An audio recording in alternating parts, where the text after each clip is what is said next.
Então, gente, é o seguinte, a gente vai fazer duas coisas hoje, como a gente combinou. A gente vai...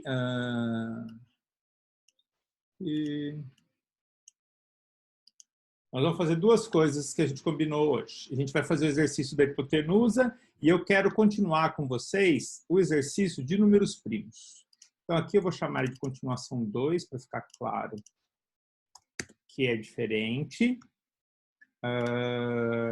E é o seguinte, na semana passada, nós fizemos este exercício aqui, que basicamente lia n, que era um número inteiro, depois lia n números inteiros e testava se cada número inteiro que estava entrando, se ele era um número primo ou não. Para isso, nós usamos aquela ideia, aquela estratégia de programação com uma flag, né? É a flag que está aqui, vou marcar a flag, que testava se o número era primo ou não, e dependendo do resultado, se ele tinha encontrado um candidato a número primo ou não, ela setava a flagzinha nessa busca, neste while aqui, e no final do procedimento, a resposta baseava no status da flag. Então, se o achou fosse igual a true, que é o que vocês estão vendo aqui, significa que eu encontrei um divisor para aquele número entre 2 a n-1. Se eu encontrei um divisor, o número não é primo. Por outro lado, se o achou fosse false, é porque eu não tinha encontrado nenhum divisor. Se eu não encontrar nenhum divisor entre 2 até n-1, significa que ele é primo, porque os únicos divisores ficam sendo o 1 e o n. Bom, o tópico importante da aula que a gente estava testando, né, que a gente estava avaliando, e que é o conceito importante que eu comecei a ensinar neste novo tópico da disciplina, nessa nova sessão, é o fato que aqui, olha, nesta parte do programa, nós temos um while que está dentro de um for. Ou seja, a gente tem um laço dentro de um outro laço. Deixa eu contar para vocês qual é o esquema e por que essas coisas chamam laços encaixados. Deixa eu interromper o compartilhamento e abrir aqui um quadro branco, que vocês já vão entender. A ideia de laços encaixados, como que funciona um laço? Um laço é uma estrutura que normalmente a gente tem alguma inicialização, um teste, uma condição de teste, e enquanto um certo teste for válido, ou verdadeiro, ou falso, dependendo do que a gente está querendo fazer, aquele bloco de comandos fica sendo repetido. Então, normalmente, num programa, o que a gente tem, a gente já falou que um programa é uma sequência de comandos, e se eu não tiver nenhuma alteração no controle do fluxo de comandos, um algoritmo vai um comando, depois o segundo, depois o terceiro e assim por diante. Em um laço, existe uma repetição. Normalmente, a gente representa essa repetição como sendo algo assim. Este sinal gráfico está significando o seguinte: nesta parte do programa, existe uma repetição e um bloco de comandos fica se repetindo. Por exemplo, fica se repetindo enquanto uma variável for verdadeira, enquanto o x for menor que n. A gente já fez vários desses testes, várias dessas estruturas para fazer repetições. Bom, se vocês entenderam graficamente o que eu estou querendo significar com esse fluxo, com esse desenho aqui, o que significa um laço encaixado? Significa que aqui dentro eu posso ter alguns comandos, mas também pode ter um outro laço. Ou seja, eu tenho repetições dentro deste laço de repetição. E isso pode acontecer várias vezes. Eu posso ter uma outra estrutura, e de vez em quando vocês vão encontrar em livros esse tipo de esquema, que vai acontecer algo assim, ó. Tem um laço externo, tem um laço interno, por exemplo, esse laço externo podia ser um for, este laço interno podia ser um while, eu posso ter um outro laço, e por sua vez tem um outro laço dentro dele, eu podia ter um outro for dentro de um outro while e assim por diante. Então, esse tipo de estrutura que a gente chama de laços encaixados ou repetições encaixadas. Bom, então, esse que é o tópico, essas estruturas que a gente está aprendendo desde a última aula, e essas estruturas elas são muito comuns, elas acontecem de maneira bastante frequente em programação. se vocês pensarem no desenho que eu fiz agora mesmo, vocês vão imaginar que este for aqui é um laço encaixado, vocês devem estar vendo meu cursor andando, e este, desculpa, é um laço externo, e este while aqui é um laço interno, é um laço que está encaixado neste laço externo. Bom, acontece o seguinte, isso aparece muitas vezes, sempre que a gente está programando esse tipo de estrutura aparece, vocês vão ver várias vezes isso acontecendo, mas eu podia ter pensado num programa um pouco diferente. E eu vou programar esta versão desse programa um pouco diferente aqui embaixo para vocês, criando uma nova janela de código. Então, agora eu vou fazer a seguinte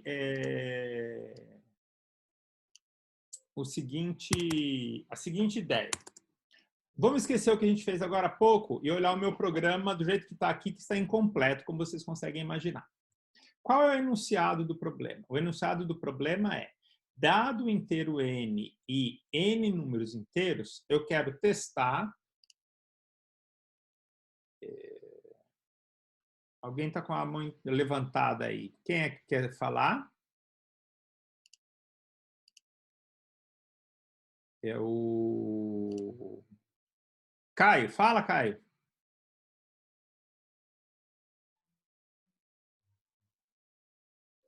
Caio, você vai falar ou vai escrever? Ah, não. O Caio está perguntando se ele pode colocar laços iguais seguidos. Por exemplo, um if dentro de um if. Então, aqui, Caio, tem duas coisas. Em princípio, o if... Bom, então, a primeira parte da sua pergunta. Eu posso colocar laços iguais seguidos?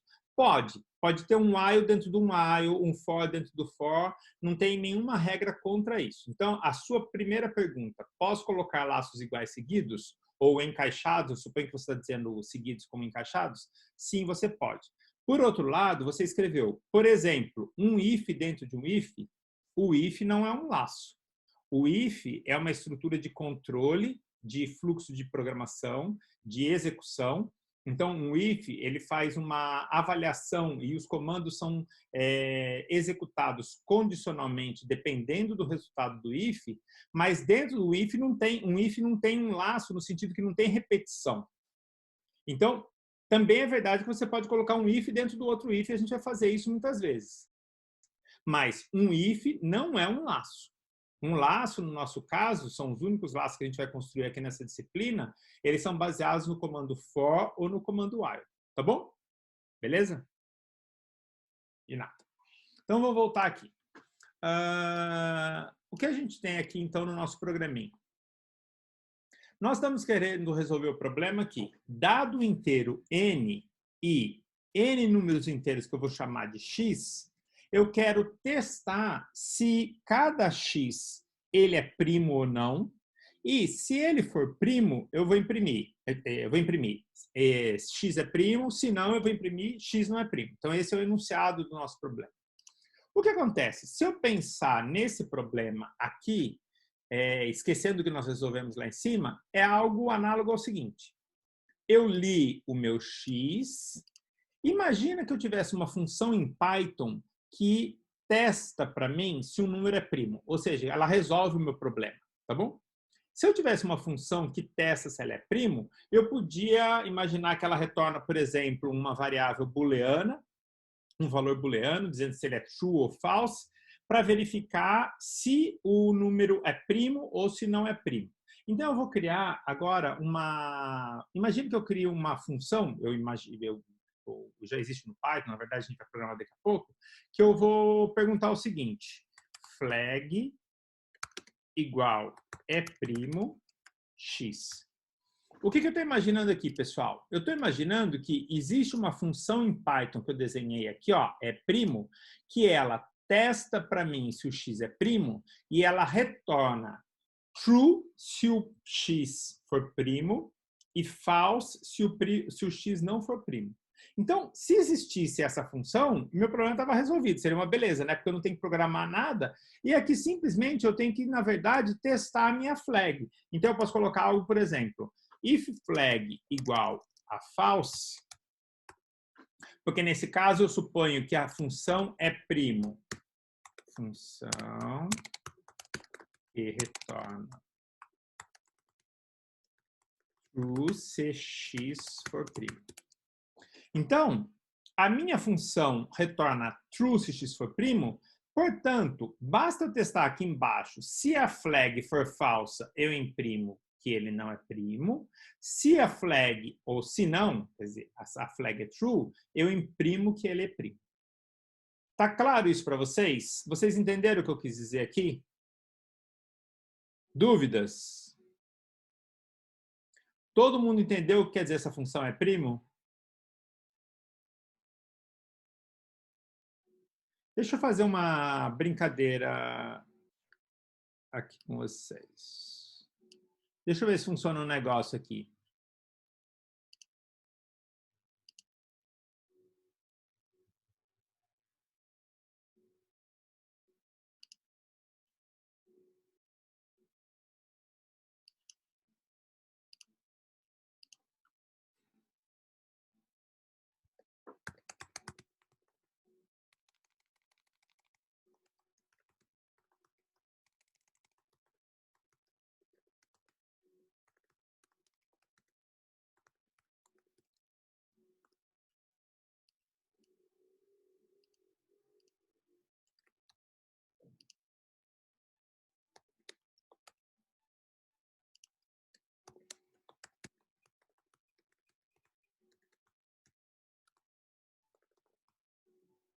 A gente vai fazer uma brincadeira agora.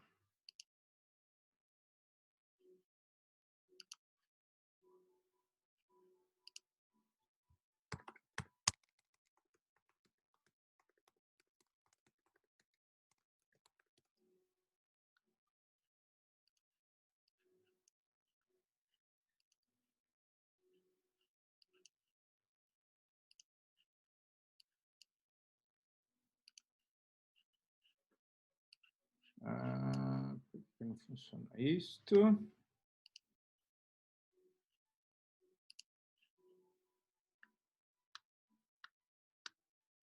Não funcionou. Bom, tá. Eu ia tentar perguntar uma coisa para vocês aqui, achar um negócio online, mas não funcionou. Tudo bem. Vamos voltar aqui onde a gente estava mesmo, compartilhamento de tela. No Chrome.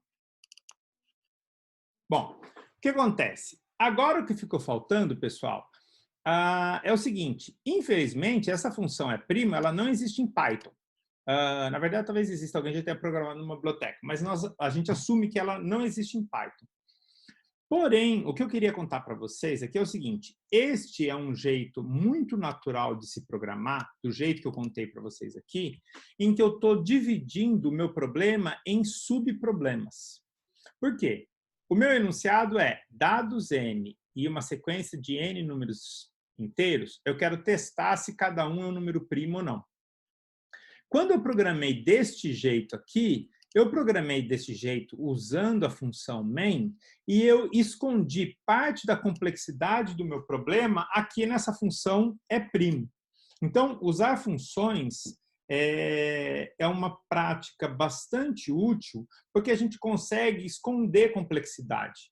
A gente consegue deixar partes diferentes do programa escondidos ou guardados em partes diferentes, normalmente representadas por funções. Quando eu fiz esse programa aqui, em princípio, se existir essa função é primo, o meu programa deve funcionar. Bom, essa função é primo, ela ainda não existe, mas nada impede que nós criemos essa função é primo. E é isso que a gente vai fazer aqui agora. Então, agora, eu vou criar minha função def é primo e uma variável x. E agora, eu vou programar o que eu já sei programar, que é exatamente aquele primeiro programa que a gente fez há 2, 3 semanas atrás, que testava se um número é primo. Porque o que a função é primo tem que fazer? Ela tem que receber um único número e testar se aquele número é primo ou não. Como a gente faz isso? Bom, a gente cria uma variável chamada flag, chamada achou. E a gente estava dizendo que ela era false, inicialmente. Agora a gente precisa de um for que vai do 2 até o n, tá certo? que vai testar todos os candidatos e se a x% cand for igual a 0, isso significa que achou igual a true. Porque eu achei um candidato, tá certo? Agora, vamos pensar nessa função primo que eu construí até agora. Eu usei aquela minha variável flag, achou, que representa o estado de eu ter encontrado um divisor ou não.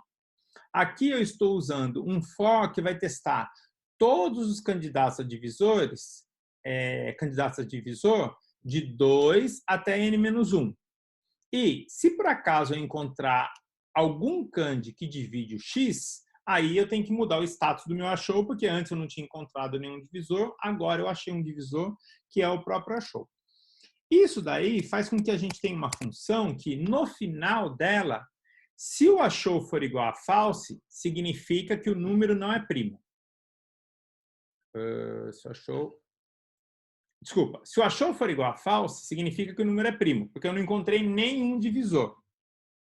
Se o achou for igual a true, significa que eu achei um divisor. Portanto, o número não é primo. Então, essa variável achou, ela representa uma informação dentro desta função é primo que eu quero tomar como saída da chamada de função que está aqui fora. Imagine que essa função é primo, ela cumpre um papel que é como se fosse um outro algoritmo que resolve um problema para a gente. Nesse caso, o problema que ele está resolvendo é testar um único número.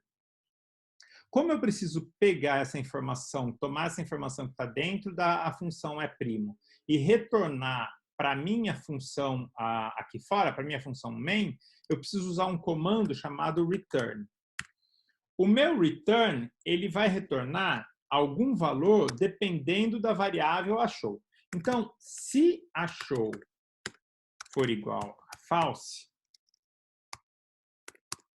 se o achou for igual a false, significa que o número não é primo. Se o achou for igual a false, significa que o número é primo, porque eu não encontrei nenhum divisor. Como essa minha função é primo, tem que retornar true se o x for primo, então aqui eu tenho que dar um return no true.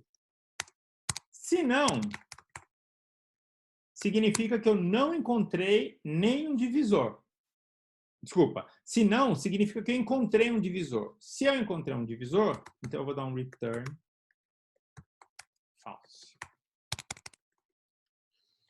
Agora, essa minha nova função é primo, que eu construí para vocês aqui, o que ela está fazendo? Ela testa neste laço todos os candidatos a divisor. Se eu encontrar um divisor aqui do x, eu vou setar a minha função achou como sendo true, desculpa, a minha flag achou, a minha variável flag como sendo true, e vou retornar esse valor para fora da função. Aqui, quando eu testo para fora do for, aqui, quando eu testo se o achou for false, achou ser false significa que eu não encontrei nenhum divisor. Se eu não encontrei nenhum divisor, eu retorno true. Se não, eu retorno false. Esta minha função é primo, ela vai retornar um valor aqui dentro dessa variável flag, que por sua vez vai ser testada neste meu laço externo e que vai imprimir. Se a flag for false, significa que ele não é primo, então eu vou imprimir que ele não é primo. Se a flag for true, então significa que ele é primo, aí eu vou imprimir aqui que ele é primo. Beleza? Dúvidas até aqui? Deixa eu deixar as duas funções aqui na... Alguém levantou a mão, vamos ver.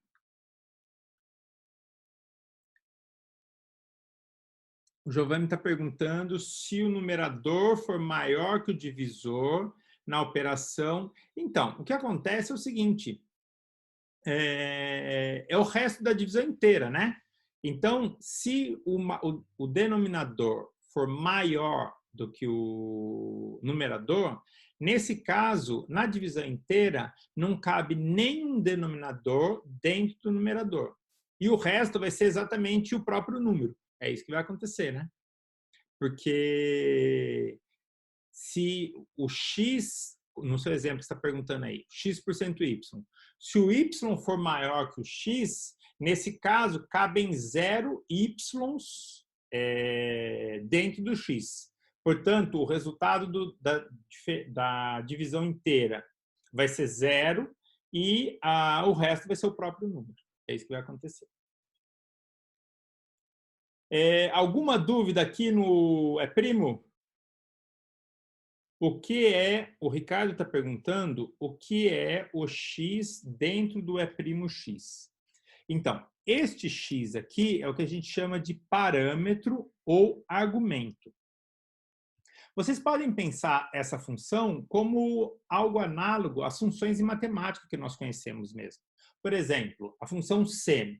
Quando a gente diz que o seno de 45 vale qualquer coisa, o cosseno de 0 vale tanto e assim por diante, o 0, o 45, o 37, qualquer valor que eu coloque dentro dessa função, ela é o que a gente chama de parâmetro ou argumento da função. Então, nesse caso aqui, Ricardo, o que está acontecendo é assim. Nós estamos chamando a função E' com o valor do x. E eu estou passando esse valor de x aqui para dentro da função. Então, o x ele é um argumento ou um parâmetro que vai parar aqui dentro dessa função E'. A execução do programa para neste ponto e é transferida aqui para a função E'. Aqui na função E' acontece a conta que tem que acontecer. Nesse caso, a gente testa vários possíveis candidatos, dependendo do valor do candidato, dependendo do valor dessa conta, vai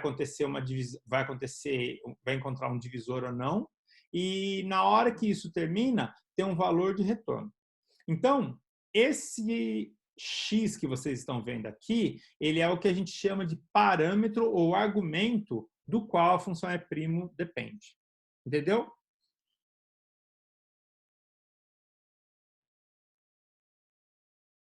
O Leonardo está perguntando, na função E', o n não deveria ser um x, não? Na função E' não tem n, né? Ah, é isso mesmo, tá certo. Boa, Leonardo. Aqui é x, não existe n aqui dentro. Obrigado, isso mesmo. Não existe x. Alguém levantou a mão. Quem levantou a mão aqui? Cadê os meus...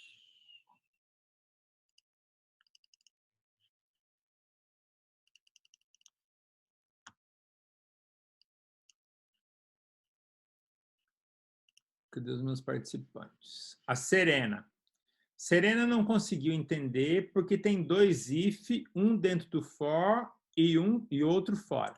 Então, Serena, é o seguinte. Esta aqui é a função E'. Esta daqui é a função main. Essas funções, elas têm o que a gente chama de escopo local. Significa que o que acontece dentro desta função não tem nada a ver com o que acontece dentro desta função. Então, para você entender o que está acontecendo nessas funções, você tem que abstrair e se concentrar em uma função de cada vez. Então, a gente vai pensar no funcionamento só desta função aqui, tá bem? Esta função aqui, ela tem três partes. Ela tem uma inicialização da flag, aí ela tem uma busca por um candidato a divisor.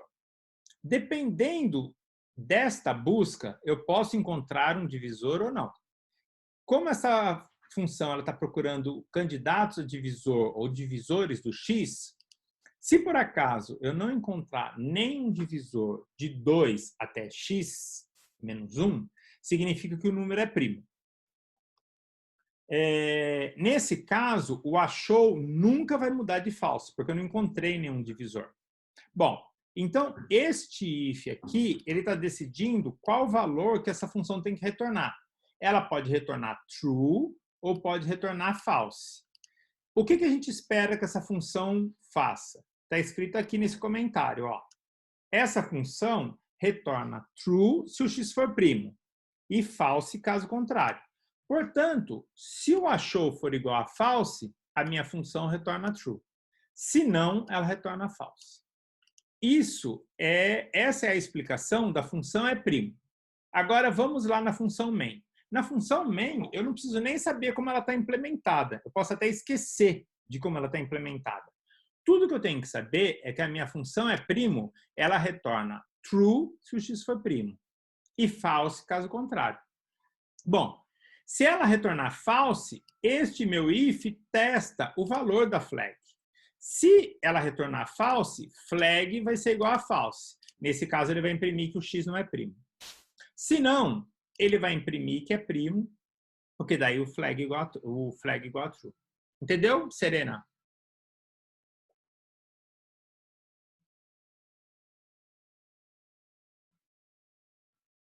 De nada. Boa pergunta do Giovanni. O Giovanni está perguntando o seguinte: se o valor na função main fosse y, a função e' seria e''y? Excelente pergunta, Giovanni. Eu não ia explicar agora, mas eu vou explicar aproveitando a sua pergunta, que é o seguinte. A dúvida do Giovanni se refere a este x e este x aqui, tá bom? A dúvida dele é o seguinte: ah, mas e se ao invés de eu usar x, eu estivesse lendo y aqui? Então, eu vou mudar ó, y, tá bom? Então, agora, ao invés de eu ler x, eu estou lendo y. Aí a dúvida do Giovanni é, bom, aqui o x não existe mais, tem que ser y. Quando eu faço isso, eu tenho que mudar aqui também?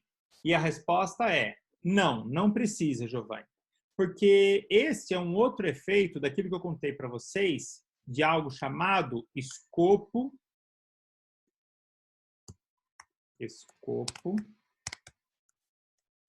local das variáveis.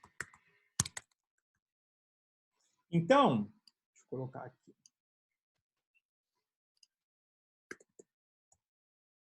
O que significa escopo local das variáveis? Significa o seguinte, que as variáveis que existem aqui dentro desta função não tem nada a ver com as variáveis que existem dentro desta função. Portanto, tanto faz o valor que eu colocar aqui, essas variáveis não precisam mudar de nome. O que acontece é o seguinte, quando nós chamamos a função y, o valor de y é copiado na variável x. Antes, a gente colocou x e x, era como se fossem dois x diferentes. É como se eu tivesse um x desta função com o valor sendo copiado no x desta função. Por isso que a gente pode dar o mesmo nome, mas a gente não precisa dar o mesmo nome.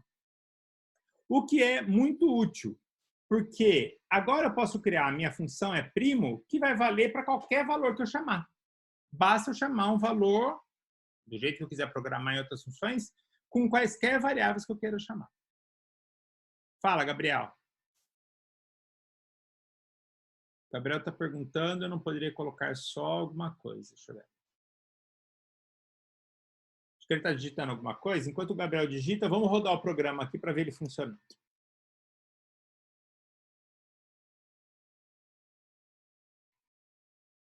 Sim, Gabriel, daqui a pouco eu vou chegar aí. Vamos executar o meu programinha aqui primeiro. Então, ó, vamos colocar 5 números. Aí vamos começar a colocar números aqui. 3. Ups. Ah, deu algum problema aqui. Ah, olha só. Aqui deu um problema porque o Giovanni tinha perguntado se a gente podia trocar de nome. Eu troquei aqui, mas esqueci de trocar aqui, tá vendo? Ó, então aqui eu tenho que trocar. Esse problema, inclusive, ele ilustra aquela história que eu contei para vocês do escopo local das variáveis. Por quê? Vejam que o x ele existe aqui na minha função é'. E a função é' foi executada. Entretanto, quando eu tentei rodar o meu programa, o interpretador do Python diz que o x não está definido. Por que ele disse isso se ele está definido aqui? Porque ele só está definido enquanto a função é' existe. Como nós estamos chamando ela dentro da função main e ativando esse print ou este print dentro da função main, aqui dentro da função main o x não existe. Aí agora acho que deve funcionar, vamos ver. Vamos executar de novo. Então, n igual a 5. Olha lá, o x é primo, o 3 é primo, o 4 não é primo, o 6 não é primo, o 7 é primo e o 9 não é primo. Tá bom? Então, agora a gente conseguiu executar o meu programa usando esta função é primo e esta função main. O tópico dessa aula ele é importante porque nas últimas aulas, quando a gente começou a ver a função main, alguém perguntou, eu posso criar outras funções? Sim, você pode criar quantas funções você quiser. Aliás, você deve criar quantas funções você quiser, quantas funções forem necessárias. Nós vamos ver que este jeito de programar ele é mais natural do que o jeito que eu estava programando antes. Por quê? Porque este jeito ele foi dividindo o meu problema em subproblemas. Vejam que a gente começou programando a função main, a gente nem sabia quem era a função é primo. Mas mesmo assim a gente conseguiu programar a minha função main escondendo a complexidade do meu programa que testa se o número é primo dentro dessa chamada de função. É isso que a gente chama de programação top-down. É uma programação em que a gente vai pegando um problema e dividindo ele em subproblemas. Normalmente, cada subproblema desse vai acabar sendo resolvido por uma função. Tá bom? Então, é isso que eu queria contar para vocês em relação a essa função. Eu vou agora criar uma outra solução para responder a questão do Gabriel. A outra função que eu vou inclusive criá-la no próprio programa para vocês verem aqui, eu não preciso criar um outro diferente. É o seguinte, ninguém comentou, mas vocês lembram que a gente já discutiu uma questão importante em relação a essa busca, que é a seguinte, nós estamos procurando um candidato a divisor naquela série de números. Quando a gente encontra um divisor, a gente não precisa mais testar outros candidatos. Por quê? Porque o número primo não pode ter nenhum divisor entre 2n-1. Então, na hora que eu encontro o primeiro, eu já provei que ele não é primo. A gente não precisa testar. Em particular, todos os números pares, que não são primos, com um teste eu já descubro. O número pode ser 1 bilhão. Eu não preciso fazer 1 bilhão de testes. Com um teste eu já descubro, porque eu divido ele por 2 e ele já é divisível. Bom, o que significa? Significa que este programa que eu fiz aqui, ele não está muito bom porque nós estamos testando todos os candidatos, mesmo se achou virar true. No passado, se vocês olharem os programas que nós construímos, vocês vão se lembrar que a gente fez um programa com um while que testava tanto o valor do candidato, para ele chegar até n-1, mas também a gente testava uma outra coisa, que era o próprio valor da flag. Lembram? Porque se eu setar a flag como true, significa que eu já achei o meu candidato. Aliás, significa que eu já achei o meu divisor e eu não tenho que testar de novo. Bom, tem duas maneiras de a gente resolver isso. Ou a gente reprograma esta função é primo aqui para que ela use um while aqui e ela use o valor da show. E eu vou criar, então, um exercício para vocês aqui. Esse exercício aqui eu não quero mais. Exercício que eu não quero. Exercício.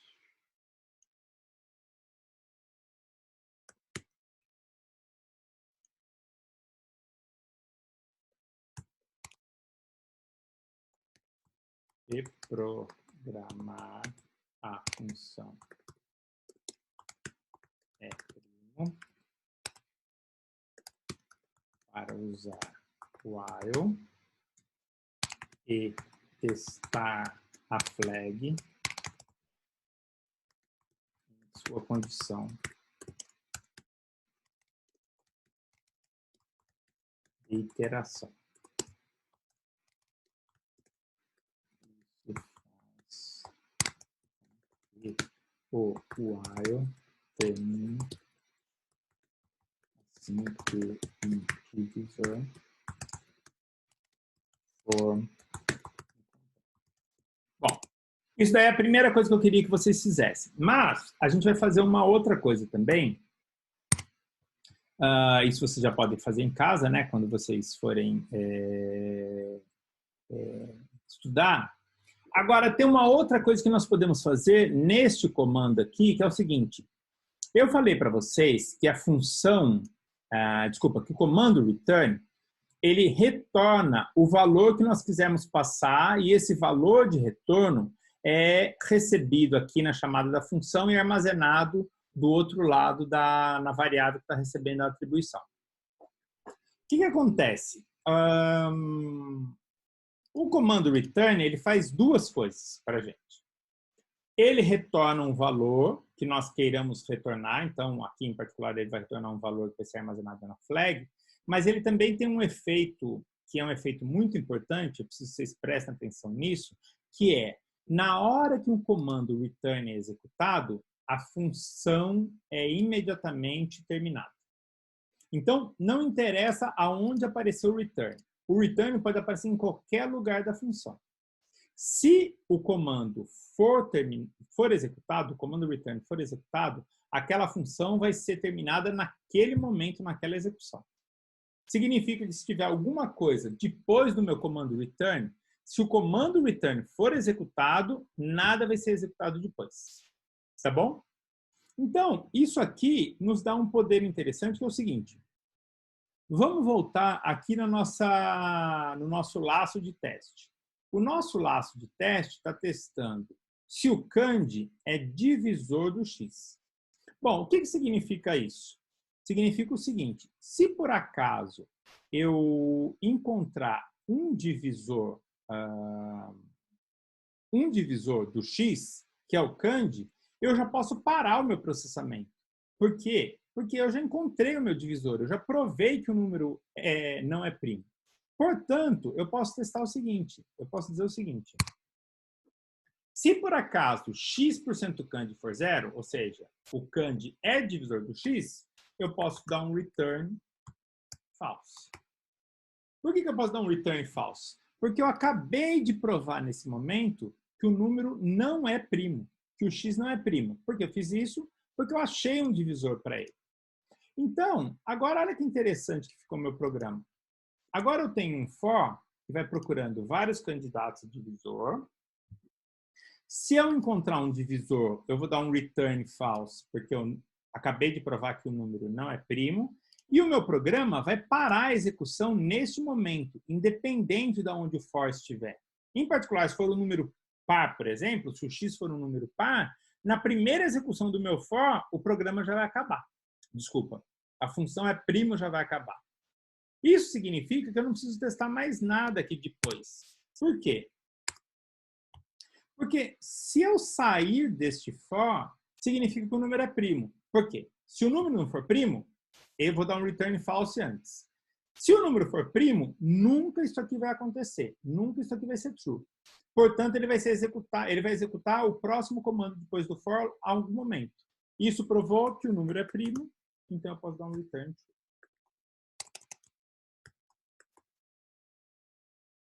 O que significa que eu não preciso nem mais da minha flag.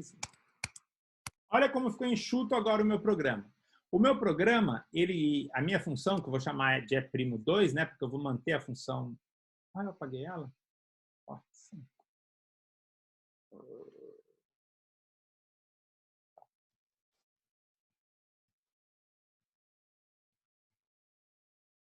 Pronto. Vou fazer uma cópia. Falei que ia fazer uma coisa, mas fiz. Vamos chamar de é'2.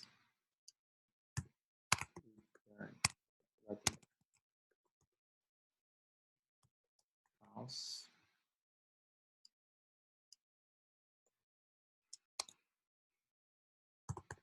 Return true. Pronto. Agora a minha função é'2. Ela, então, testa todos os candidatos a divisor, de 2 até x menos 1. Se eu encontrar algum divisor, eu já dou um return false, porque eu acabei de provar. Eu acabei de provar que o número ele não é primo, porque eu achei um divisor. Por outro lado, se eu rodar neste meu laço aqui n vezes e nunca aparecer um candidato a divisor que efetivamente seja um divisor, significa que uma hora o meu for vai acabar. Quando esse for acabar e eu for executar o próximo comando depois do for, bom, eu mostrei que o número é primo, porque eu não achei nenhum divisor. Então, essa minha função é'2, que alguém tinha sugerido, acho que o Giovanni tinha sugerido, ela é uma função que ficou mais enxuta, tanto porque ela tem menos menos códigos, menos linhas de código, mas também porque ela poderá parar mais cedo. Por quê? Na hora que eu encontrar um divisor, eu já vou dar um return false. E como eu falei para vocês, o comando return é um comando que termina a execução da função no momento que ele for executado.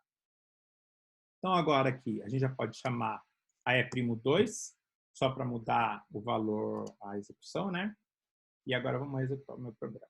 Então, vamos colocar igual a 5 e vamos tentar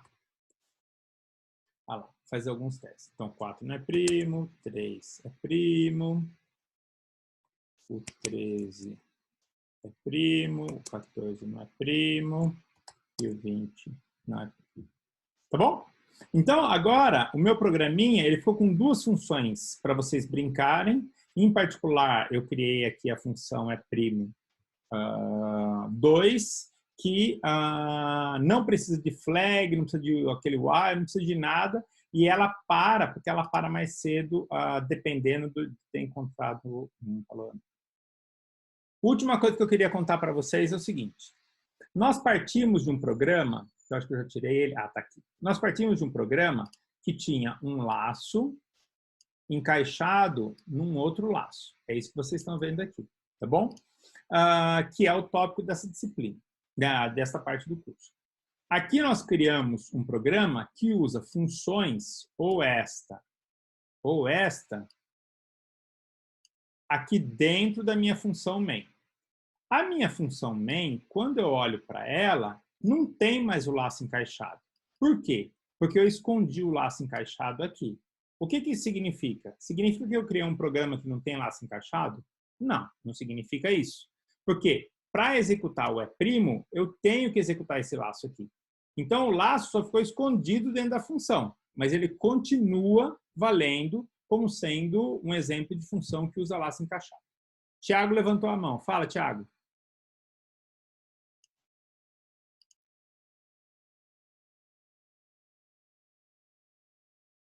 O Thiago está perguntando o seguinte. Se eu testar um número muito grande e esse número for primo, o programa vai demorar para processar. Tem como resolver esse problema? Não tem. Quer dizer, ninguém sabe e, felizmente, não. Porque a maior parte dos algoritmos de criptografia se baseia em números primos muito grandes para poder fazer fatorização de números inteiros. Então, o que você perguntou é verdade. Esta minha função, se eu tiver um número que não é primo e ele vai ter um divisor que é menor do que ele mesmo, porque vai ser entre 2 e n-1, na verdade, dá para provar que ele vai ser entre 2 e raiz quadrada de x, então eu vou descobrir que ele não é primo rapidamente. Mas se o número for primo, eu vou ter que chegar até o x-1 para poder descobrir e não tem jeito de saber antes disso daí. É isso que a gente tem que fazer. O Tiago já perguntou, Caio levantou a mão. Fala, Caio. Boa pergunta. O Caio está perguntando se pode usar return só com variáveis booleanas ou se pode retornar uma string ou um número. Não, o return pode retornar qualquer valor de qualquer tipo válido de valor de tipo de dados que a gente tem na linguagem. Em particular, em Python, eu posso ter um return para número inteiro, um return para número que a gente chama de ponto flutuante, que é quando tem casa decimal, um return para string, para caractere, pode ser um return para qualquer coisa. E muitas vezes a gente cria um return vazio, porque eu só quero parar o processamento da minha função. Eu não estou nem interessado em retornar nenhum valor. Tem funções que são desse jeito. São funções que não retornam valor nenhum, elas executam, elas fazem alguma coisa que a gente quer, mas elas nem têm nenhum valor de retorno. E a gente vai ver alguns exemplos disso mais para frente. Tá bom? Caio, Thiago, beleza? Tá bom? Gente, é o seguinte, a Vitória tinha pedido para a gente resolver o exercício de hipotenusa. No final, esse exercício que eu acabei explicando para vocês, ele demorou mais do que eu queria e eu não quero que essa aula fique muito longa para não ficar muito cansativa demais. Então, vamos dar uma olhada aqui no MacMulti. Eu vou só discutir com vocês a solução desse exercício vocês tentem fazer e aí a gente, quem tiver dúvida, ou posta lá no fórum do Edisciplinas, ou então deixa para a próxima aula que a gente pode resolver na próxima aula. Então, a dúvida da Vitória era da hipotenusa, que é... é o exercício 2. A Vitória estava com dúvida aqui no exercício 2. Então, dado um número inteiro n, determinar todos os inteiros 1 e n, que são comprimentos da hipotenusa de um triângulo retângulo com catetos inteiros. Então, vamos fazer um exercício aqui. Eu vou discutir com vocês a solução e depois vocês vão tentar implementar a solução, tá bom? Então, deixa eu parar o meu compartilhamento e abrir uma tela em branco que vai ser mais fácil. Vou limpar isso aqui. Então, vamos pensar no que esse exercício quer que a gente faça. Esse exercício que é o seguinte. Imagina que eu tenho um triângulo retângulo. Beleza? Então, o exercício ele está perguntando o seguinte. Ele quer descobrir, dado um valor de n, quem me chamou alguma coisa aqui? Dá para usar desigualdade triangular? Num certo sentido, é isso que a gente vai usar. Ian, peraí. A gente vai usar um pouco isso. O que nós sabemos? Vamos imaginar que a gente tem, então, o H, que é a hipotenusa, o cateto 1 e o cateto 2. Bom, o que acontece? A gente sabe que H ao quadrado, aliás, eu vou colocar assim, H ao quadrado é igual a C1 vezes C1 mais C2 vezes C2. Beleza? Então, o Teorema de Pitágoras diz isso para a gente. H ao quadrado é C1 ao quadrado mais C2 ao quadrado. O que o exercício nos pergunta? Ele diz o seguinte. Dado um valor de n, eu quero descobrir quais são todos os valores H inteiros que são hipotenusa de algum triângulo retângulo com catetos inteiros. Um exemplo que deve vir à mente, que todo mundo pensa, é o 3, 4, 5, não é isso? Que é, se eu pensar, então, num exemplo. 5, exemplo. 5 ao quadrado, que é 25, é igual a 3 ao quadrado, que é 9, mais 4 ao quadrado, que é 16. Tá certo isso? Tá bom? Então, o que o exercício quer que a gente faça? O exercício quer que, dado um inteiro n de entrada, eu quero procurar todos os h's inteiros, tais que existe um C1 inteiro e um C2 inteiro que verificam a equação h ao quadrado igual a C1 ao quadrado mais C2 ao quadrado. Beleza? Bom, se vocês entenderam essa ideia do enunciado, a gente pode pensar na solução. A solução para esse exercício é o seguinte. Primeira coisa, eu vou ter que testar todos os valores possíveis de H, porque, em princípio, eu não sei quem são as hipotenusas. Então, a gente vai testar para H igual a 1, H igual a 2, H igual a 3, H igual a 4, H igual a 5, e assim por diante. Para cada valor de H, a gente tem que testar os valores possíveis de C1 e os valores possíveis de C2. Então, para cada valor de H, eu tenho que testar os valores possíveis de C1. Eu sei que o C1 não pode ser maior que H. Não faz sentido por essa equação aqui, também pela desigualdade triangular que o Ian acabou de mencionar. Eu não preciso fazer com que o C1 vá além do H, porque com certeza o C1 vai ser menor que o H e o C2 vai ser menor do que o H. E a mesma coisa o C2. Então, qual que é a ideia do algoritmo? A ideia do algoritmo é o seguinte. Para cada valor de H, e quando a gente fala para cada valor de H, a gente está querendo dizer o quê? For H in range, o H tem que ser maior que 1, tá certo? E pode ir até n mais 1, porque eu quero incluir o próprio n. Ups. Deixa eu mexer isso aqui.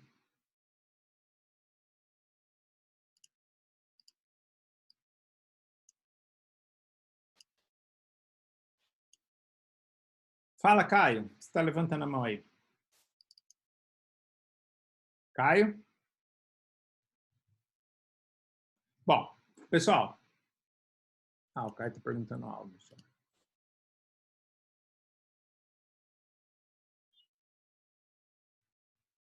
Caio, pode, mas espera eu terminar a explicação aqui. Pode? Manda lá no... Tenta falar com o monitor, mas, ou manda no como chama?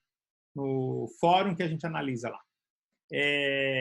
Então, eu vou testar todos os valores possíveis de H. Para cada valor possível de H, eu quero testar os valores possíveis de C1 e os valores possíveis de C2.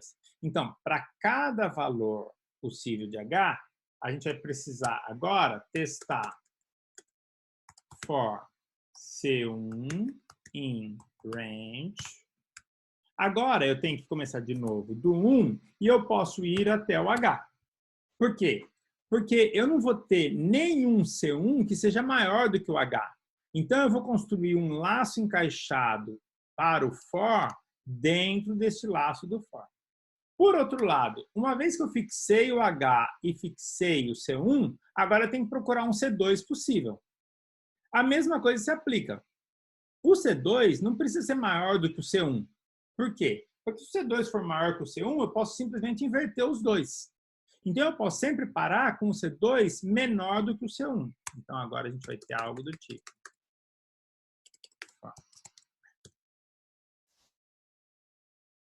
For C2 in range 1,C1. E agora a gente está pronto para testar if H ao quadrado for igual a C1 ao quadrado mais C2 ao quadrado. Espera aí que mudou o negócio aqui. Deixa eu ver se...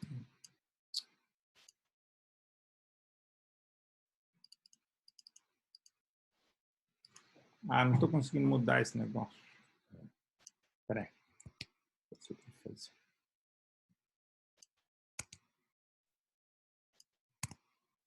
Pronto. Então, agora o meu programa ele vai testar todos os Hs possíveis, todos os C1s possíveis, todos os C2 possíveis. Toda vez que eu encontrar um H, C1 e C2 que verifiquem a igualdade do teorema de Pitágoras, aí eu simplesmente posso imprimir, aí eu vou colocar um print, né? H, C1, C2.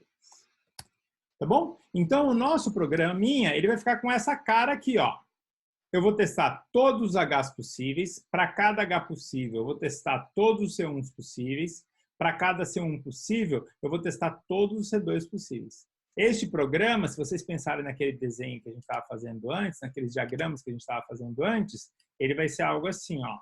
Vai ter um laço externo, um laço do C1 e um laço do C2.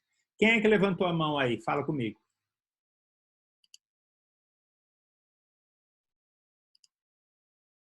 Quem é que estava querendo falar comigo? Participar.